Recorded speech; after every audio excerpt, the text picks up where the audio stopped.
자, 욥기서 9장 6절에서 8절, 15절 두 군데거든요. 자, 제가 봉독하겠습니다. 6절에서 8절입니다.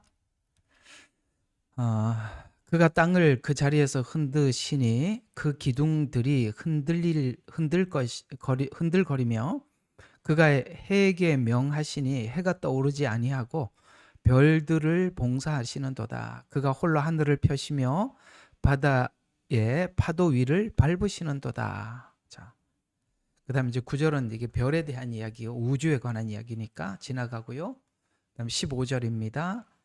내가 의롭다 할지라도 그분께 감히 대답하지 못하고 다만 나의 재판자에게 간구할 뿐이니라. 아멘.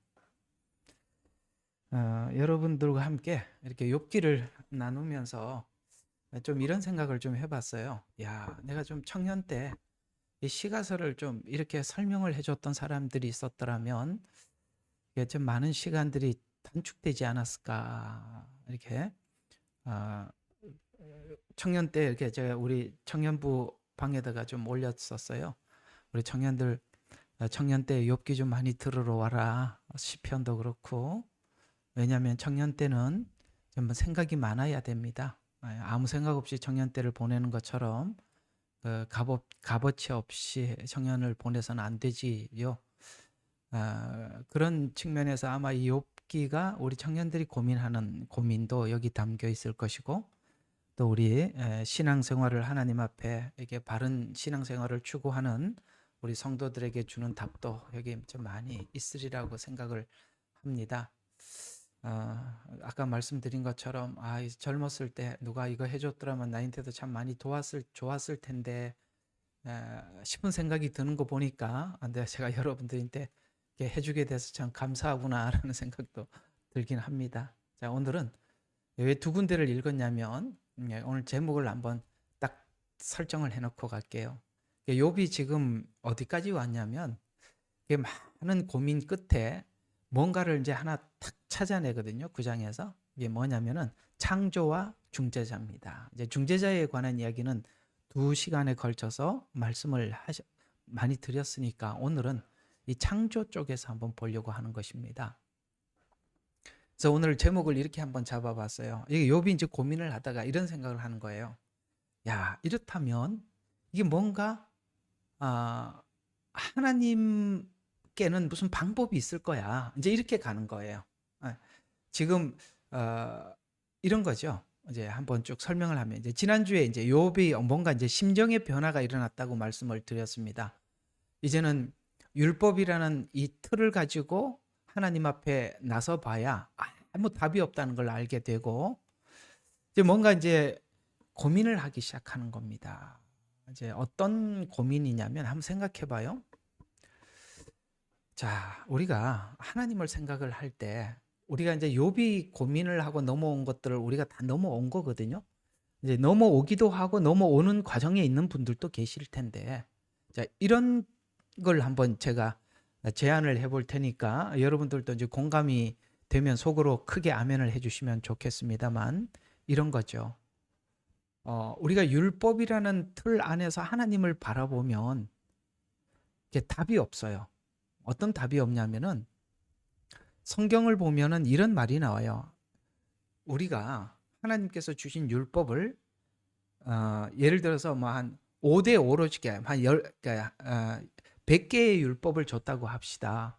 그래서 내가 반을 지켰어. 50은 지키고 50을 못 지키면 그래서 50 지킨 걸 좀 이쁘게 봐주지 않을까? 이게 이제 우리 생각인데 성경은 분명하게 선언하기를 너희가 율법 중에 한 가지만 범하면 모든 것을 범한 것과 같다라고 이렇게 지적을 하는 바람에 쉽게 말해서 율법을 지켜서 의롭게 되려면 전부 다 완벽하게 율법을 지켜야 되는데 하나님의 요구는 그 중에 몇 가지는 몇 퍼센트까지 해라 이런 것도 아니고 그 중에 하나라도 범하면 모두 범하는 것이다.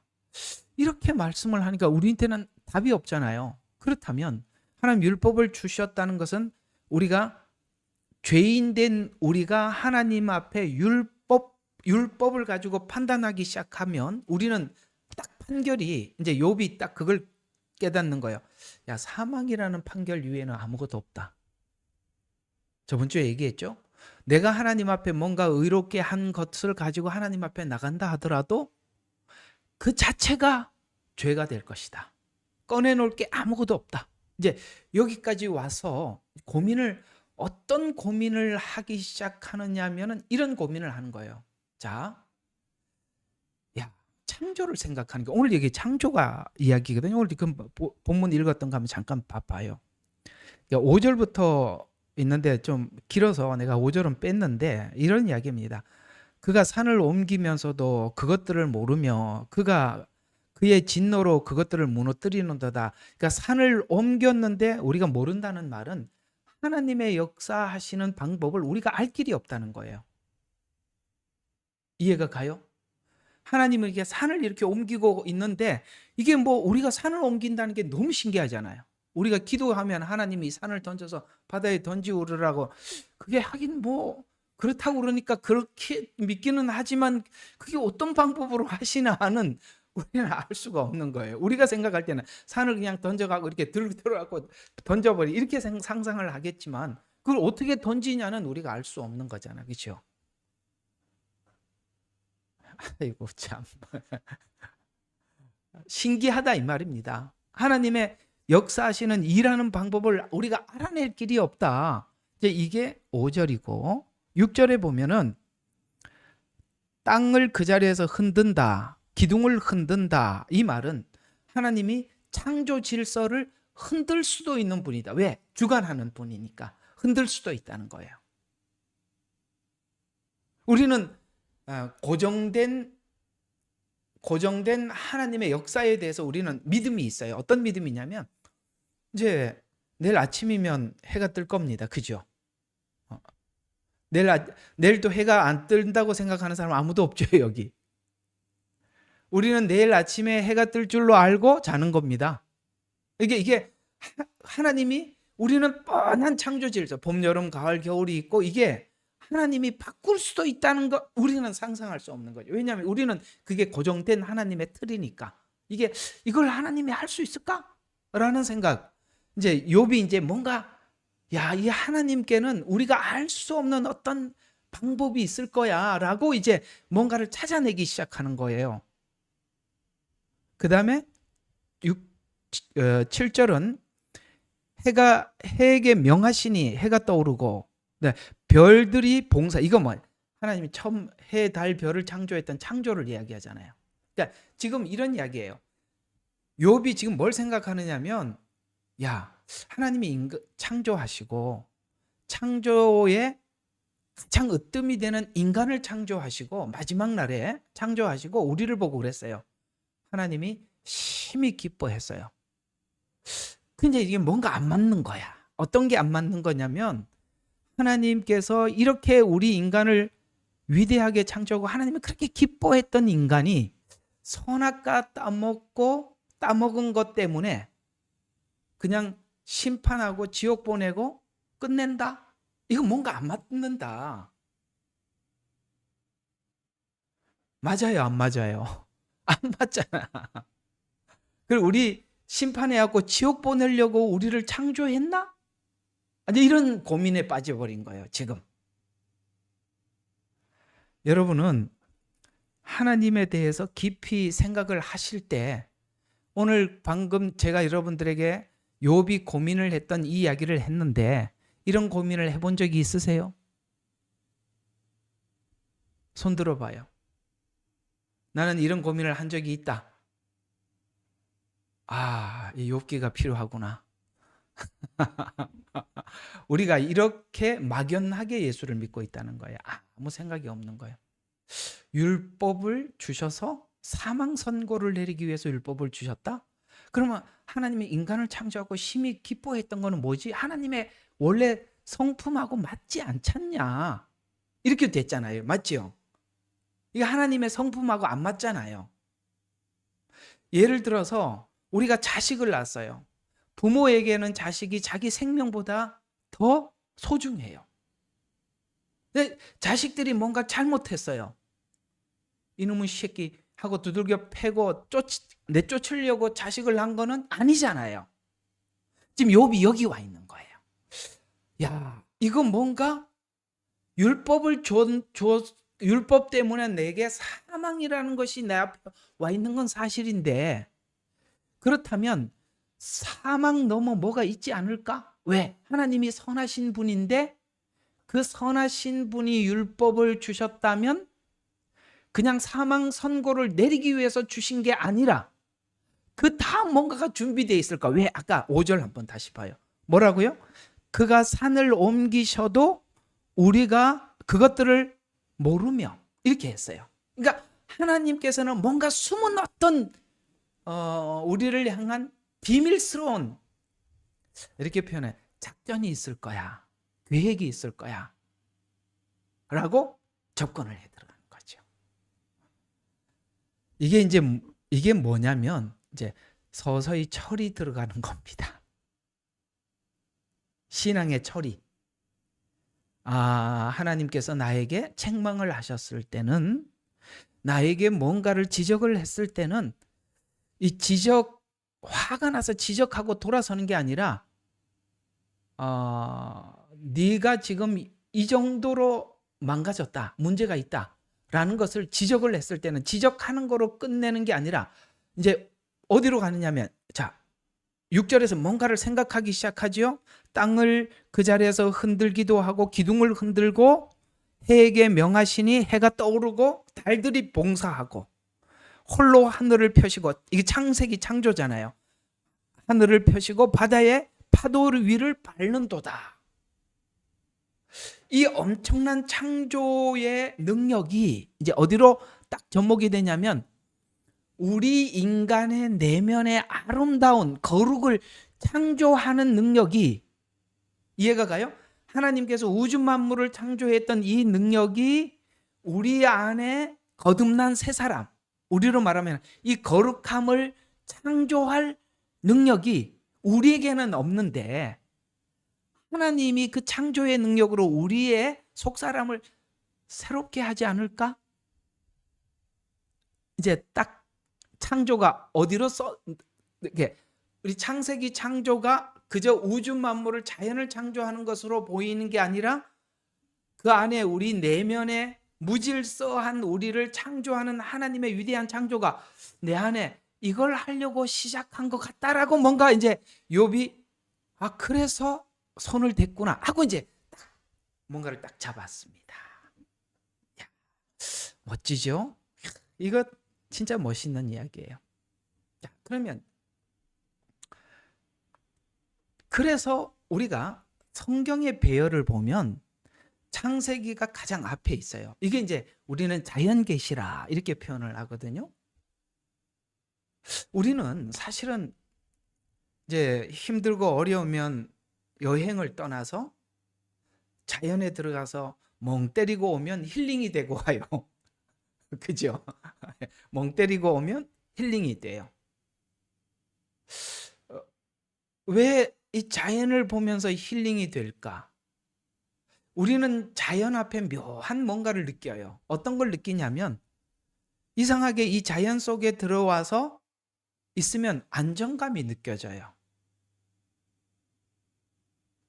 왜냐하면 하나님께서 인간을 창조하실 때도 흙으로 창조하셨고, 또 그러니까 이 지구를 창조하시고 이걸 다스리라고 하셨거든요. 그렇기 때문에 이 자연과 인간이 만났을 때는 뭔가 내가 지금 고향에 온 것 같구나, 이런 생각이 든단 말입니다. 근데 또 이 자연의 창조를 보면 너무너무 위대해요. 그죠? 위대해요. 우리 그래서 이제 호주 구경을 한번 와봐야 되는 거야. 한국은 가보면 사실 거기가 거긴데, 여기 와보면 이 자연이 너무 광활해. 저는 호주 와서 무슨 생각이 드느냐면, 처음에는 너무너무 힘드니까 하나도 안 보였는데 나중에 조금 안정이 되니까 하늘도 보이고 땅도 보이고 이렇게 뭔가 보이기 시작하는데요. 어떤 생각이 드느냐면, 화가 치밀어 오르더라고요. 왜 화가 나냐면, 야, 우리는 아파트 뭐 18평 산다, 25평 산다, 30평 산다 그러는데 여기 있는 사람들 사는 집을 보면 100평, 150평 세상에 끝이 안 보여요. 그 잔디, 넓은 잔디밭에 세상에 궁궐 같은 집을 짓고 몇 식구 사나 가보니까 둘, 셋 살아요. 집집마다 구경을 해보면 이게 뭔 놈의 이런 구석이 있나 싶어요. 우리는 그 좁은데 아파트 30층, 40층 올려가지고 하게 모여서 사는데 여기는요, 집 구경하다 보면 정신이 하나도 없어요. 넋이 나가요. 그렇게 집을 지어놓고 산단 말이에요. 한 사람이 차지하고 있는 땅의 공간이 얼마나 넓은지 몰라요. 야, 이렇게 사는구나. 이런 생각이 들 만큼 또 바다를 가보면 우리 한국의 동해, 서해, 남해 유가 아니에요. 이 바다의 광활함이 끝이 없어요. 서 있으면은 그 흰 수염 고래가 쫙 하고 물 쫙 뿜어 올리고 조금 앞에 돌고래가 지나가고 너무 신기해. 야, 이 사람들은 무슨 복이 있어서 이런 데서 사나. 우리 한국 사람들은 너무 불쌍하다. 뭐 이런 생각이 막 들더라고, 여기 처음에 와서. 근데 어쨌든 제가 하고 싶은 이야기는 뭐냐면 이 자연이 사계절이 뚜렷하고 시간이 정확하게 돌아오고, 그죠? 그리고 이 모든 생태계를 연구를 해보면 너무 신기하잖아요. 이거 뭔가 하나님의 이 솜씨가 너무너무 신기한 거예요. 그거를 한마디 말로 있으라, 있어버렸어요. 이런 하나님께서 결국에는 우리가 창세기의 창조를 보면 인간을 위해서 모든 걸 만드셨는데, 그렇죠? 인간을 위해서 모두 만드셨는데, 그리고 우리에게 다 줬잖아요. 그리고 하나님이 굉장히 행복해 하셨단 말이에요. 그런 하나님이 이제 율법을 딱 줬을 때 우리 보고 죽으라고 준 거냐? 아니다. 뭔가 이 창조를 했던 이 창조의 능력으로 뭔가 우리를 위해서 새롭게 만들려고 하지 않았나 라고 이제 욥은 알아가기 시작하는 겁니다. 창조. 여기 오늘 답이 있어요. 창조. 왜 창조를 생각했을까? 우리 김 집사님 아들이 이름이 창조인데 안 들어왔어 오늘. 자, 왜 창조를 생각했느냐? 이게 이제 이런 겁니다. 창조는 무에서 유를 창조하는 거거든요. 그렇죠? 자, 그러면 인간의 창조는 하나님이 어떤 창조를 하려고 하는 거냐면 선악과를 먹었어요. 인간이 선악과를 먹었어요. 근데 선이라는 것은 눈을 씻고 찾아볼 수 없고 전부 다 악만 만들어 놔더라고요. 어제 얘기했죠? 가인, 라멕, 노아 홍수. 제가 그 이야기를 했습니다. 우리가 그걸 보면 인간은 선이라는 것은 눈을 씻고 찾아봐도 없어요. 그러면 우리 인간의 역사 속에는 전부 다 악밖에 없는데, 그러면 이건 마치 우리 마음속에 선을 심으려면 이거는 마치 뭐와 같은 거냐면 우리가 있는 여기에다가 뭔가를 덧붙여서 되는 게 아니라, 아시겠어요? 선이라는 것이 우리 인간이 지금 가지고 있는 이 속성 위에, 근성 위에 뭔가를 더 채워서가 아니라 완전히 비우고 무에서 유를 창조하듯이 우리를 거룩하게 만들지 않으면 우리는 거룩해지지 않는다는 거. 그리고 그건 우리에게는 방법이 없다는 거. 그래서 오늘 욥은 뭔가를 생각하기 시작하냐면 하나님이 그 위대한 창조처럼 우리 안에 내면에 거룩을 창조하기 위해서 율법을 주셨구나라고 딱 알아지는 게 로마서 7장이죠. 우리 로마서하고 이렇게 도움을 받아보면 이게 로마서 딱 얻은 지점에 와 있냐면 로마서 7장 9절에 와 있는 겁니다. 전에 내가 율법 없이 살았더니, 이게 무슨 말이에요? 율법 없이 살았을 때는 그러면 죄가 아니었냐? 죄를 짓고도 죄인 줄도 모르고 살았다 이 말이에요. 그래서 내가 전에는 율법 없이 살았더니 율법이 오자 뭐를 살았다? 죄는 살아났고 나는 죽었다.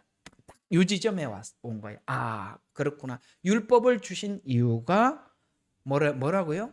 아, 내가 죽었고 그 다음에 죄는 살았고 죄 때문에 나는 사망 선고를 받게 되었구나. 죽었구나 라고 그 자리에 와서 이 하나님께서는 우리 안에 있는 옛날에, 그러니까 자, 우리 어제 창세기 했으니까 우리 안에는 악 덩어리였는데 이 악의 덩어리를 걷어내고 선을 집어넣으려면은 이것은 마치 뭐에 버금가는 일이다고요? 창조에 버금가는 일이라서 창조라는 단어를 쓰는 겁니다.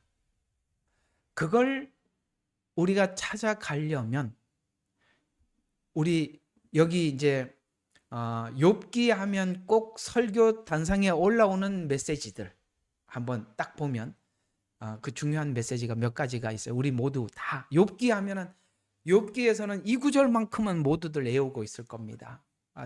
7장 17절이죠. 사람이 무엇이기에 주께서 그를 높이시나이까. 요 지점. 우리 저번에 했죠. 사람이 무엇이기에가 우리가 하나님을 모르는 인간의 사람의 무엇이기에는 뭐죠? 별 볼 일 없는. 하나님을 모르면 인간이 별 볼 일 없는. 이렇게 되지만 하나님을 알면 사람이 무엇이기에가 엄청 위대하다. 이렇게 왜 하나님이 심히 기뻤다. 우리 이제 저번에 7장 17절에는 했죠. 그 다음에 또 8장 7절도 지나왔습니다. 내 시작은 미약하였더라도 내 나중은 크게 창대하리라. 뭔가를 하나님께서 욥의 작은 고백을 받아냈죠. 욥이 앞에 어떤 고백을 하냐면 대부분 하나님 왜 저를 이 땅에 오게 했습니까? 출생케 했습니까? 하나님 원망을 했지만 위대한 고백을 하나 한 적이 있어요. 그게 뭐죠? 우리 앞쪽에서 했던 거잖아요. 내가 빈손으로 왔다 빈손으로 갑니다. 야, 이게 대단한 겁니다. 그죠? 아브라함이 갈대아 우르를 떠났던 것과 같은 고백을 지금 욥이 한 겁니다. 내 시작은 미약하던데, 그러니까 우리가 빈손으로 왔다 빈손으로 갑니다라는 자기 인생에 대한 어떤 우리의 삶의 여정을 이게 그렇게 하나님 앞에 신앙 고백한 그걸 가지고 붙잡고 뭘 합니까? 하나님께서는 그 고백을 붙잡고 미약한 고백을 붙잡고 창대한 어떤 창대로 가죠? 은혜의 문을 여는 창대로 간다는 거예요.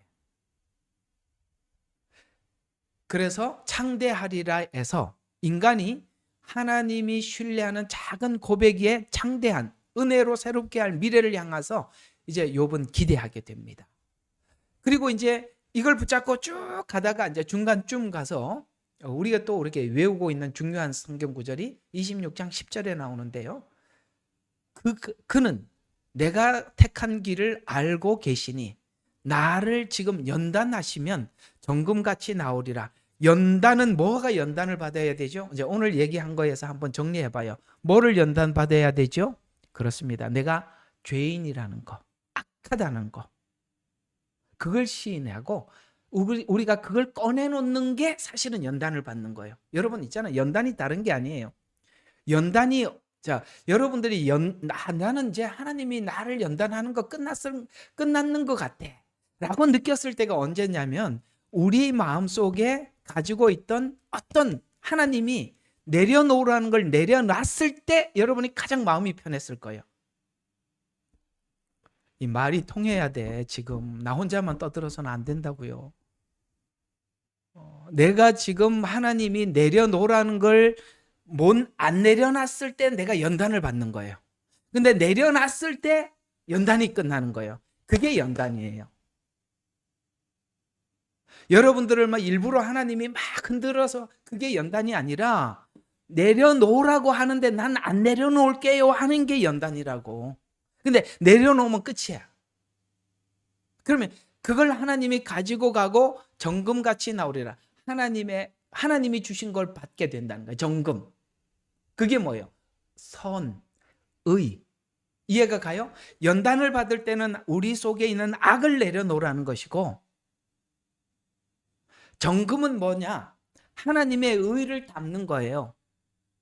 그걸 지금 욥이 하고 있는 거예요. 사실은 욥은 앞에 있는 그 1, 2장에 있었던 욥은 자기가 하나님을 잘 섬기고 있다고 생각을 하지만 이건 마치 누구와 같은 모습이냐면 욥기 1, 2장에 보면 바리새인과 서기관과 같은 모습이어서 그는 율법으로 하나님 앞에 드리는 예배로 제사로 율법으로 의롭게 되려고 했던 바리새인, 그 다음에 그 자기들이 하나님 앞에 제사를 잘 드려서 종교인으로서 의롭게 되었던 사두개인, 그런 모습들을 둘 다 가지고 있었단 말이에요. 우리가 우리 의를 그런 걸 가지고 하나님 앞에 내세웠는데 그 자체가 사실은 하나님이 보실 때 독사의 자식들아, 이 교만한 자식들아 이렇게 지적했던 것처럼 우리가 그걸 가지고 하나님 앞에 의라고 꺼내놓는 그게 그 자체가 너무 우습다는 거예요. 그래서 욥이 여기 와서 깨닫게 되는 거예요. 하나님, 내가 가지고 있었던 의를 하나님 앞에 꺼내놓는다는 그 자체가 하나님 앞에, 그 말을 한다는 그 자체가 하나님 앞에 심판에 꺼내놓을 게 없다라는 걸 아는 거예요. 이해가 가요? 아까 로마서 7장 9절 다시 뭐라고요? 율법이 오니까 나는 죽었고 죄는 살아났다. 이 구도를 그림이 그려지세요? 요 지점에 와서 자기 반성을 하고 있는 거예요. 자기 처지를 정확하게 딱 고정시키는 겁니다. 그래서 지금 이 은혜라는 창조는, 이게 지금 창조거든요. 이 은혜라는 창조는 욥이 도저히 경험할 수 없는 거니까 내가 가는 길을 그가 아신다는 게 그로 옮기는 거예요. 왜냐하면 이제는 자기가 알아가는 거에서 내려놓은 거예요. 우리가 하나님과 우리 사이가 충돌이 될 때가 언제냐면, 하나님 이걸 하시려면 이렇게 해야 되지 않겠습니까? 라고 생각을 하고 있는데 하나님은 스케줄이 다들, 왜? 아까 산을 옮겨도 우리가 모른다 이 말이에요. 아시겠어요? 그러니까 이제 우리가 어떤 부분이 우리에게 넘어가야 될 큰 산이냐면, 내가 가지고 있는 의가 하나님이 보실 때는 악의 덩어리인데 그걸 의라고 붙잡고 있는 걸 하나님이 끄집어내자고 씨름하는 게 씨름인데, 이 야곱이 그 씨름을 약복강에서 했잖아요. 그죠? 하나님 막 죽기 살기로 하지 않습니까? 그리고 그걸 탁 내려놨을 때 자유함이 있는 거예요. 그러니까 우리가 하나님이 보실 때는 악한 건데 우리는 선하다고 그걸 굳게 붙잡고 있어요. 그걸 내놔라. 그래서 이 연단을 통해서 정금 선을 만들어 나가는 하나님의 뭔가 이 창조했던 그 창조의 능력으로 내 안에 이 일을 지금 하나님께서 하고 있다라고 지금 서서히 보기 시작한 게 이 자리, 이 9장이라 이 말입니다. 자, 이 시각이 달라지는, 지금 뭔가 율법을 바라보는 시각이 지금 달라지고 있는데요. 하나님의 공의에, 율법의 공의를 하나님이 율법을 공의롭게 우리 인간을 심판하는 데만 사용하지 않고 뭔가 목적을 만들어내는 데 쓰는구나 라고 이제 알아가기 시작하는데, 딱 그렇게 하면 이렇게 되는 겁니다. 자, 우리 이제 다시 로마서로 가봅시다. 성경은 로마서가 아니죠. 참, 갈라디아서를 가보면 성경은 율법을 몽학 선생이라 이렇게 표현을 했어요. 그죠? 이 몽학 선생이 뭐죠? 우리 주인의 아들이 학교에 입학하기 전까지 가르치는 종이라고 했잖아요. 그렇죠? 그러니까 은혜까지 그러니까 은혜라는 자리에까지 안내하려면 율법이 필요해요. 그래서 하나님께서 율법주의자였던 친구들을 옆에다 붙여놓은 거예요. 율법이 뭘 찾아간다? 은혜를 찾아가는 안내자구나. 그래서 친구들이 옆에 와서 이렇게 하는구나 하고 이제 욥은 그 친구들의 말을 반박은 하지만 뭐를 하냐면 수용하기 시작하는 거예요. 그래, 너희들이 말하는 거는 근본적으로는 틀렸다. 내가 지금 고난을 받는 것은 어떤 죄의 결과는 아니지만, 이해가 가요? 분명히 욥이 죄의 결과로 이 고난을 받는 것은 아닙니다. 그러나 이 고난을 통해서 하나님은 다른 어떤 목적을 향해서 간다. 그러나 자꾸 욥 친구들이 자꾸 율법을 제시하면서 율법으로는 답이 되지 않는다는 것을 계속 배우는 겁니다. 오늘 이제 제가 이 친구들하고 욥하고 이 대화가 3라운드까지 간다 그랬습니다. 지금 1라운드예요, 아직. 그러니까 1라운드, 2라운드, 3라운드 우리 권투를 하면 3라운드까지 하는데 친구들이 하나씩 다 붙어. 돌아가면서 빌닷, 소발, 또 한 사람 이름 뭐야? 빌닷, 소발? 소발? 안 도와주는구나, 여러분들이.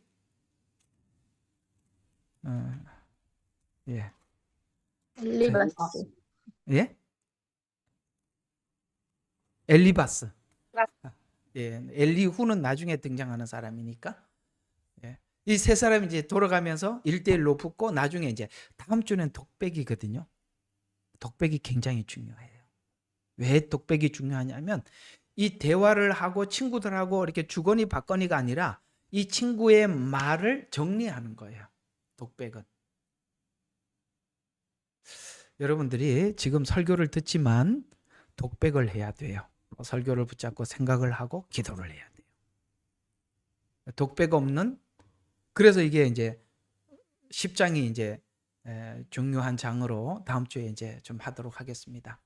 그래서 이게 율법이 은혜를 찾아가는 안내자구나라고 이제 알아가고 있습니다. 사실 우리는 지금 성경을 가지고 있기 때문에 로마서니 뭐 시편이니 이렇게 해서 여러분들과 함께 막 조합해서 설명을 하지만 이 당시는 성경이 없었잖아요.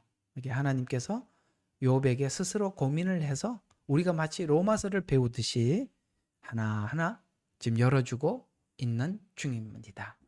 그래서 자, 이제 욥이 지난날 이제 앞에 8장에 이제 그 친구 빌닷의 대화와 함께 뭔가 여기서 이제 자기가 이제 탈출을 했다 그랬죠.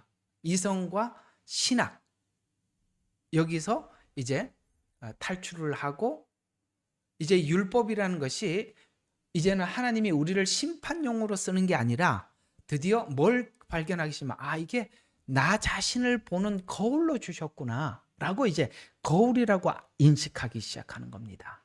자, 우리 이 말씀이 야고보서 1장 23절과 24절에 그렇게 나와요. 자, 율법을 가진 자는 자기 얼굴을 거울로 보는 사람과 같아서, 이렇게 야고보서는 율법을 소개하고 있습니다. 그렇습니다. 우리가 은혜를 구하고 의를 구하려면 가장 먼저 해야 될 일이 뭐냐면 내 의가 얼마나 쓰레기인 줄 알아야 하나님의 의를 찾아가죠. 그건 내가 가지고 있는 의가 얼마나 쓰레기인지 알게 해주는 게 율법이니까, 율법이라는 것이 사망을 선고하기 위해서 주는 것이 아니라 나 자신의 욕심, 탐심, 죄성을 보기 위해서 준 하나님께서 거울로 주신 거구나 라고 이제 율법을 바라보는 시선이 바뀌는데, 율법이 은혜를 은혜답게 만들기 위해서는 하나님이 창세기 창조에서 보듯이 전능하신 하나님의 전능이 은혜를 은혜답게 만드는 능력으로 드디어 보기 시작하는 거예요. 그렇다면 아브라함이 여러 가지 실패를 할 때, 특별히 하갈을 취해서 이스마엘을 낳고 하나님 이스마엘을 통해서 하나님이 말씀하신 것을 이루어 가시지요 라고 하나님 앞에 건의를 했더니 하나님은 이상한 이야기를 하시는 거예요. 나는 전능한 하나님이니 너는 내 앞에서 완전해라. 이렇게 말을 해요. 전능하다. 자, 그러면 한번 봅시다. 오늘 그래도 이제 머리가 쥐가 나더라도 정리를 해야 돼. 자, 우리는 하나님의 전능을 대체적으로 어느 쪽에서만 보고 있었냐면 창조에서만 보고 자연 창조에만 봤었죠. 사수 형제 맞아 안 맞아? 맞지? 우리는 하나님의 그 신비로운 창조의 엄청난 창조를 창세기 창조에서만 봤어요. 근데 이제 그 하나님의 전능한 창조를 우리 내면의 창조로 들여다보기 시작하는 거예요. 야, 이 자연 창조가 엄청나듯이 내 안에 완전한, 그래서 나는 전능한 하나님이다 라고 그러니까 아브라함에게 하셨던 말씀이 드디어 딱 와닿는 거예요. 야, 이 전능한 창조가 내 안에서 뭔가 엄청난 창조를 일으키지 않을까?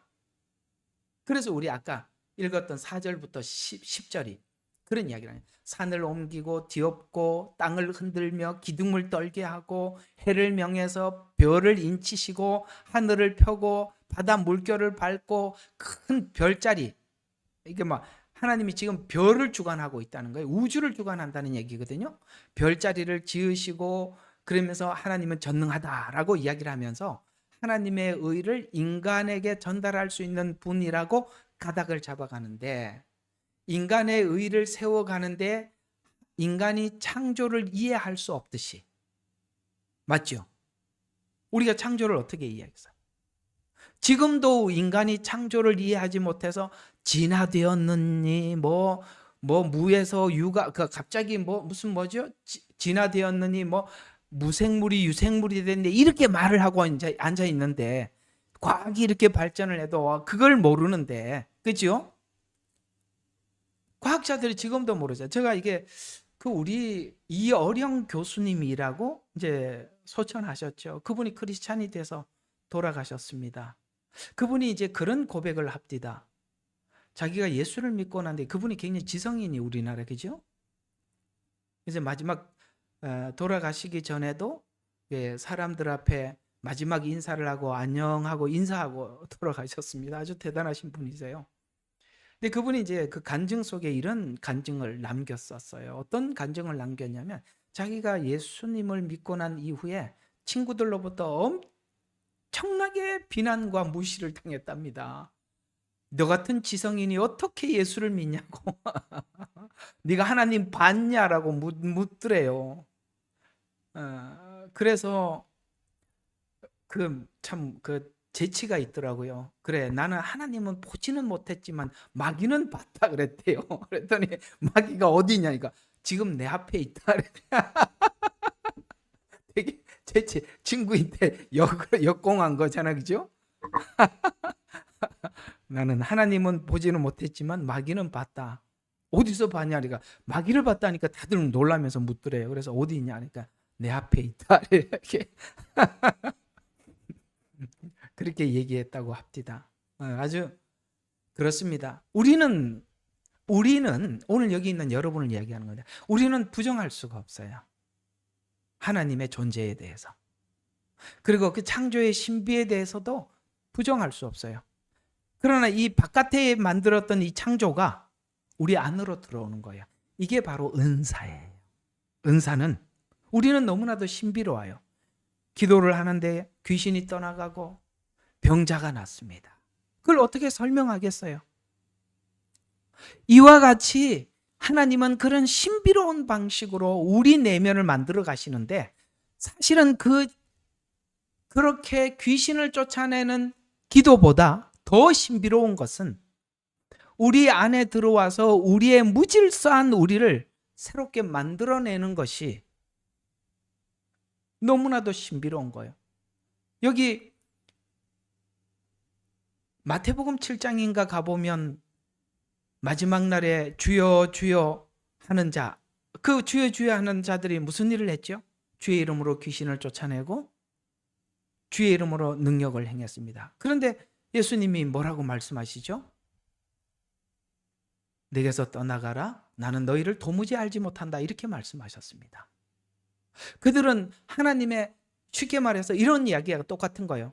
야, 우주 만물을 봐라. 하나님이 계셔서 이 우주 만물을 만들었다. 라고 자연 창조를 그러니까 자연계 창조를 통해서 하나님을 소개하듯이 하나님을 믿으러 온 많은 사람들에게 그런 기도와 기적을 통해서 하나님을 소개한 거예요. 귀신이 나갔어요. 병자가 났어요. 그걸 어떻게 설명할 수 있겠어요? 우주 만물 창조를 어떻게 인간이 설명할 수 있겠어요?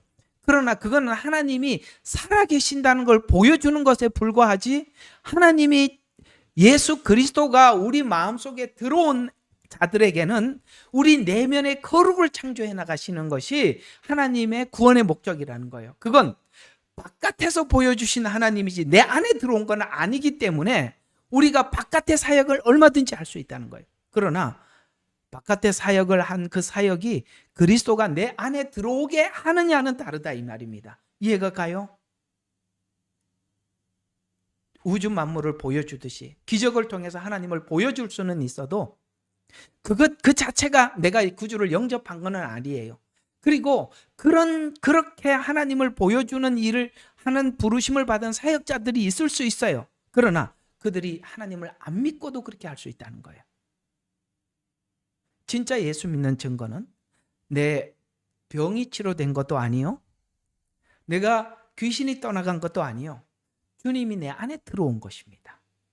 내 안에 들어오면 하나님께서 창조하셨던 그 창조가 우리 안에 일어나는데, 그게 바로 은혜를 우리 안에 굳게 해서, 은혜를 우리 속에 굳게 해서 그 은혜의 길로 주님을 따라가게 만드는 것이죠. 그걸 지금 생각을 하면서 이 창조하신 그 하나님이 나에게도 이런 창조의 역사를 하겠구나라고 하는 겁니다. 자, 왜 이렇게 창조라고 했을까? 자, 우리 이게 창조라는 말을 오늘 창조를 기억하라 그러죠. 자, 시편 51편 10절입니다.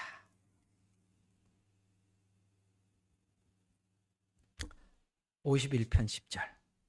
자, 다윗이 밧세바와 간음하고 난 이후에 지은 시거든요. 자기가 이렇게 악한 죄성이 내 안에 있다는 것을 보고 너무 놀랐어요. 물론 유부녀를 그렇게 한다는 것도 엄청난 죄지만 그걸 감추기 위해서 우리아를 전쟁터에 가서 고의로 죽게 하고도 눈도 안 깜짝거렸던 다윗. 우리는 다윗이 그럴 거라고는 꿈에도 몰랐었는데 그가 이런 행위를 하고 있다는 것 너무 우리에게 충격적이지만 다윗도 놀란 겁니다.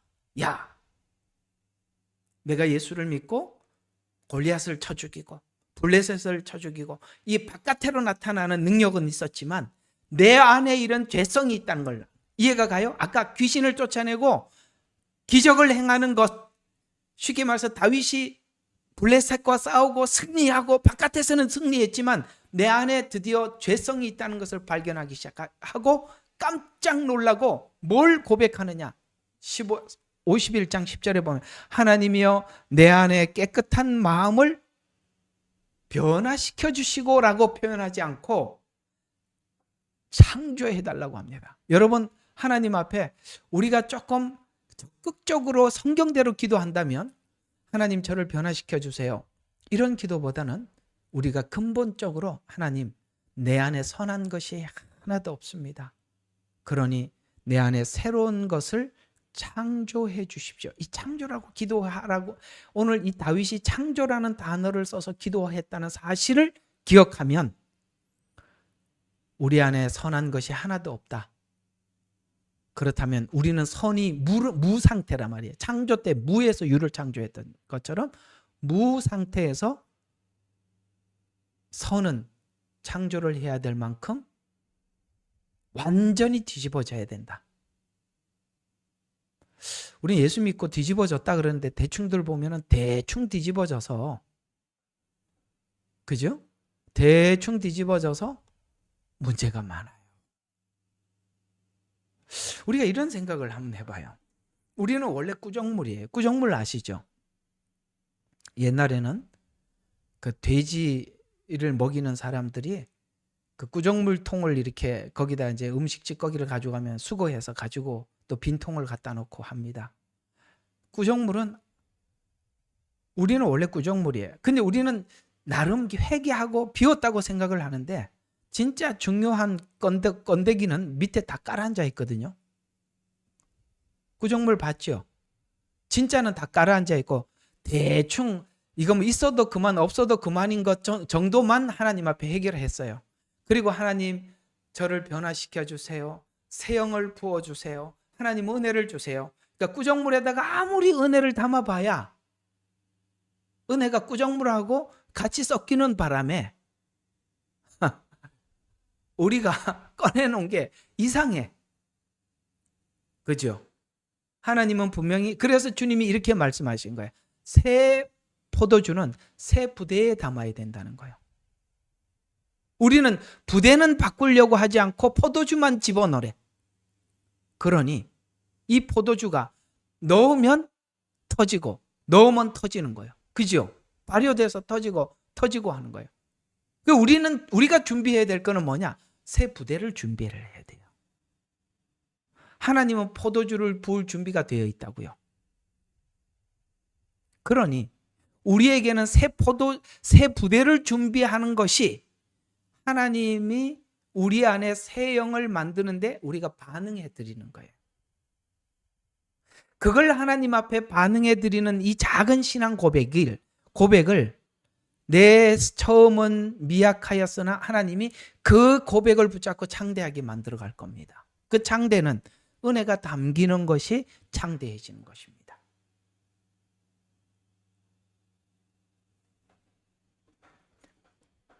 그리고 11절을 보세요. 시편 51편 11절. 주의 면전에서 나를 쫓아내지 마시고 주의 거룩한 영을 내게서 거두지 마옵소서. 아, 그렇구나. 우리가 새롭게 되려면 하나님의 영으로만이 가능하구나. 그 다음 절 보면은 12절까지 봐요. 주의 구원의 기쁨을 내게 회복시키시고, 이건 뭐죠? 주님께서 성령을 우리에게 보내주시기 위해서 구원의 기쁨은 뭐예요? 예수님께서 우리에게 구원의 기쁨을 주시기 위해서 예수님께서 하신 일이 뭐죠? 십자가 지고 가신 일.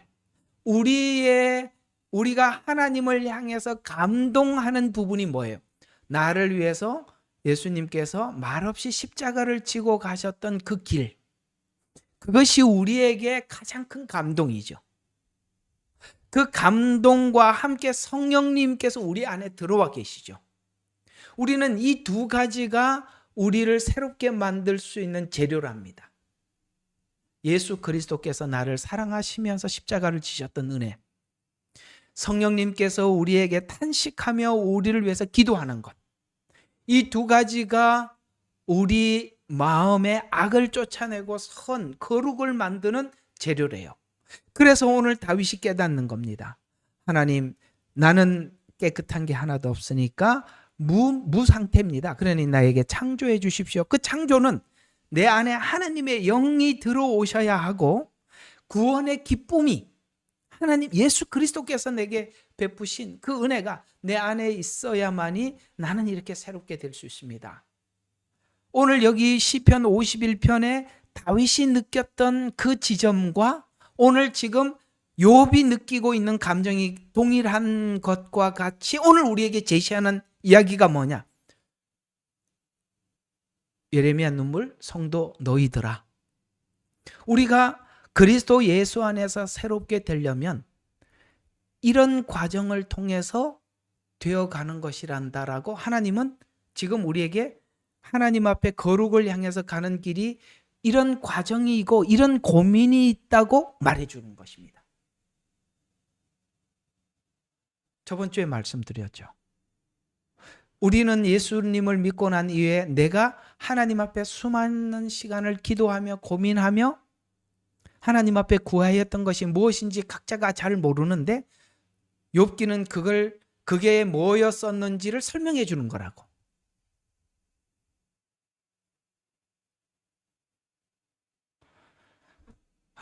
아무 생각 없이 예수를 믿으면 오늘 설교가 어렵습니다. 자, 그래서 이제 조금 이제 좀 빨리 가봅시다. 11절을 한번 봐요. 이 작업을 하려면, 그러니까 이렇게 되려면 율법으로는 안 돼. 그걸 이제 깨닫는 게 이제 11절이 그 얘기예요. 이제 11절 한번 봅시다. 자, 9장 11절. 자, 보라, 그분이 내 곁을 지나가시나 내가 보지 못하며 또한 그분이 나아가시나 내가 그분을 알아차리지 못하는도다. 이게 무슨 부재중이라는 거죠. 자, 지금 뭐를 느끼냐면 하나님의 부재중을 느끼는데 욥은 지금 38장 39장 이쪽 이제 끝부분이 아니에요. 마지막에 주님이 임재하실 텐데 지금은 부재중으로 지금 욥은 느끼고 있어요. 자, 보세요. 지금 이 고민을 하고 있는 이 자리에 주님이 임재해 버리면 다 파토가 나죠. 왜 파토 나죠? 성경은 말씀하고 있어요. 하나님은 죄인을 보면서 내가 돌격할까 하노라 이렇게 했습니다. 지금 아직 은혜라는 그 지점에 오지 못한 상태에서는 율법이라는 하나님의 법 앞에서는 지금 아까 욥이 느낀 게 뭡니까? 선고밖에 남지 않았다. 사망이라는 선고밖에 남지 않았다. 라고 했으니까 지금 하나님은 임재로 나타나야 돼요? 부재로 나타나야 돼요? 부재로 나타나야 하는 것입니다. 저번 주에 말씀드렸죠. 그래서 부재중이라는 걸 느끼는 거예요. 그래서 욥은 지금 하나님 앞에 그토록 찾고 구하지만 법정에서는 부재중으로 나타나는데 지금 욥이 느끼는 것은 하나님의 주권, 창조, 능력, 영광 이런 거는 알겠는데 그 영광에 들어가려면 우리가 의로워야 하는데 법정에서는 하나님의 영광은 보지만은 지금 그것을 잡을 수 없는, 그렇다면 이 자리까지 그러니까 이 자리까지 가려면 분명히 중재자가 필요하다. 그러니까 이게 9장에서 중요한 게 이제 이 중재자라는 부분을 이제 33절에 그렇게 얘기했잖아요. 우리 사이에 중재인이 없으니 우리 둘의 손에 얹을 자가 없다. 이게 둘이 이렇게 하나님과 우리 사이에 이렇게 화해시킬 화해자가 없단 말이에요. 손을 잡아줄 자가 없도다라고 이제 깨달으면서 뭐를 이제 알게 되느냐면 그렇습니다. 이제 이 문제를 해결하기 위해서는 우리 죄를 대속할 우리 하나님과 우리 사이를 화해시킬 자가 필요합니다. 왜냐하면 하나님은 굉장히 공의로운 분이거든요. 하나님의 입으로 한번 내뱉은 말은 절대 담아가지 않아요. 선악과를 먹는 우리는 죽음밖에 다른 방법이 아무것도 없어요. 그렇다면 이 죽음을 해결해 줄 중재자, 속죄 제물이 필요하구나. 그래서 이제 뭘 느끼냐면 하나님 이제 알겠습니다. 우리는 힘으로도 안 되고 능으로도 안 됩니다. 오직 영으로만 가능합니다.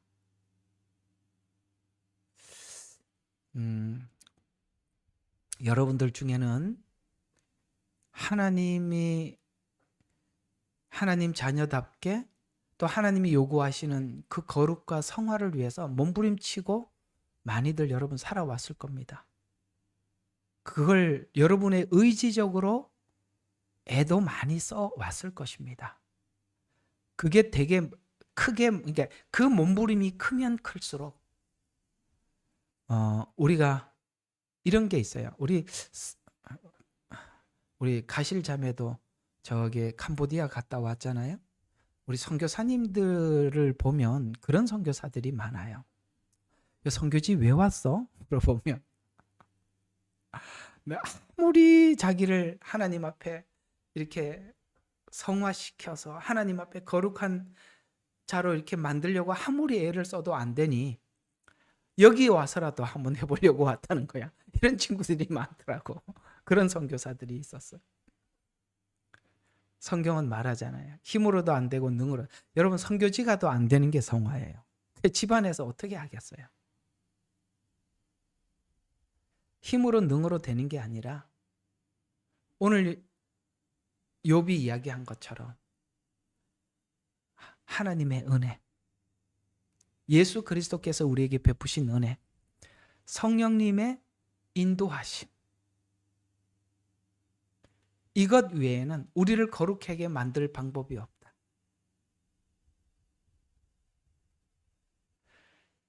이걸 잘 여기까지 동의하시면 아멘 하시고, 그래야 다음 10장 넘어가니까. 자, 여기까지 우리가 딱 욥이 항복한 것처럼 항복을 하고, 이제 우리 다음 주에 욥이 홀로 외치는 이 독백을 우리가 함께 나누어 보면, 여기까지 와서 우리가 울부짖었던 독백을 하면서 스스로 정리해야 될 것이 뭔지 우리 다음 주에 하도록 합시다. 9장까지 오시느라고 수고 많으셨습니다. 그리고 우리 10장에 가서 더더욱 하나님 앞에 힘을 얻어서 탄력을 얻어서 나가보도록 해요. 기도하겠습니다. 하나님, 율법을 주신 하나님은 우리를 율법을 가지고 단지 심판하는 데 쓰려고 하는 것이 아니라 우리가 얼마나 흉악한 죄인인지 깨닫게 하기 위해서 주셨습니다.